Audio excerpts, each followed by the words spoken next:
Mon nom, c'est Stéphanie Derome. Je suis fondatrice de Misfit. On a actuellement 3 centres en ce moment, un à Montréal, un à Brossard et un à Québec. J'ai découvert en fait vraiment que l'entrepreneuriat, ça me passionnait. Il y a des gens qui paniquent quand ça bouge trop vite. Moi, je panique quand ça bouge pas assez vite. Puis, c'est ça. Donc, j'ai eu vraiment une réflexion sur moi-même suite à mon bac en éducation physique. Je me cherchais, puis j'ai découvert que en fait, j'aimais vraiment organiser les choses. J'aimais pouvoir en fait transmettre des choses aux gens, mes valeurs à moi. Ensuite, c'est comme ça un petit peu que ça a commencé, je te dirais. Ma passion en moi, c'est l'entraînement, c'est la santé, c'est aussi la femme forte.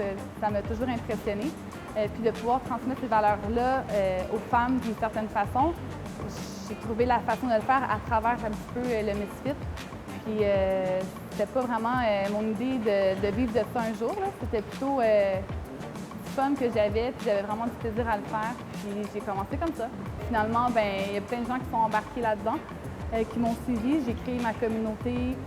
Puis depuis cette journée-là, je me lève le matin, j'ai pas vraiment l'impression de travailler, j'ai l'impression vraiment d'avoir du plaisir. C'est vrai.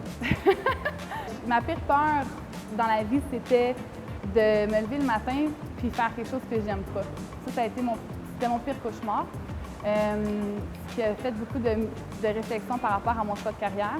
Puis le prof d'éduc, pour moi, c'était le meilleur choix. Puis quand j'ai fait mes stages, j'ai réalisé que les gens n'étaient pas nécessairement heureux, puis je ne l'étais pas non plus. Puis là, c'est là que je me suis comme lancée un petit peu dans l'entrepreneuriat. Je pense que c'est la flamme de l'entrepreneur, je pense que tu nais avec, que tu as beau essayer de faire plein de choses, mais ça va toujours te ramener un petit peu à partir quelque chose, à construire quelque chose, à créer. Je pense que, ouais, dans le fond aussi, être créatif, c'est vraiment une qualité au niveau d'entrepreneur parce que c'est ça qu'on fait. On crée des choses.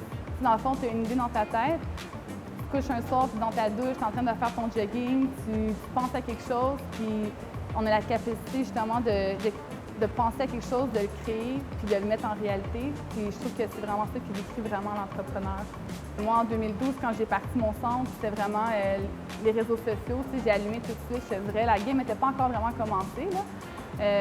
J'ai vraiment été créer ma communauté là-dessus. J'ai été chercher vraiment ma clientèle, faire des concours, faire des challenges, faire des like and share. C'est des thèmes et tu partages. Maintenant, tout le monde fait ça aujourd'hui, mais dans mon temps, personne ne le faisait, là. Donc, c'est ça. Fait que c'est vraiment côté marketing, côté communauté. Aller vraiment être présent, c'est des choses qui sont gratuites, puis souvent on le sous-estime beaucoup. Ensuite de ça, c'est au niveau de la créativité, ça peut être au niveau du concept, au niveau des idées, au niveau des techniques ou des stratégies de vente, au niveau des événements, plein de choses comme ça. Je te dirais que je suis vraiment comme plein d'idées tout le temps par rapport à ça. La façon que je voudrais collaborer avec Opportunité, c'est vraiment de pouvoir emmener mon aide, mon expérience, dans le fond, à tous ces jeunes entrepreneurs qui désirent partir leur business. Ça se peut que ça soit un rêve, des fois c'est juste une passion, un hobby, mais les gens ne savent pas qu'ils pourraient peut-être vivre de ça. Souvent, on pense aussi que c'est des choses qui coûtent cher. Ça demande aussi des connaissances vraiment compliquées. Sauf que non, c'est vraiment pas le cas. Il faut juste que tu sois stratégique, il faut que tu saches comment justement créer ton bassin, viser ta clientèle cible, aller créer ta communauté. Il y a plein de façons de le faire de façon gratuite. Pas obligé de dépenser des milliers, des centaines de dollars pour avoir une publicité. Il y a plein de trucs pour qu'on puisse atteindre en fait le même niveau que certaines compagnies qui ont plein d'argent versus la personne qui commence la petite PME. Je voudrais être la personne en fait qui me manquait moi au moment où est-ce que j'ai commencé. Okay. J'ai fait des erreurs, il y a des choses qui ont été un petit peu plus longues, puis il y a des choses que j'aurais aimé ça qu'on me dise, des trucs qu'on m'aurait donné aussi, puis c'est ça. Fait que les enfants, c'est des choses vraiment pour aider les gens à avancer. C'est juste que ça soit des choses gratuites qui coûtent rien.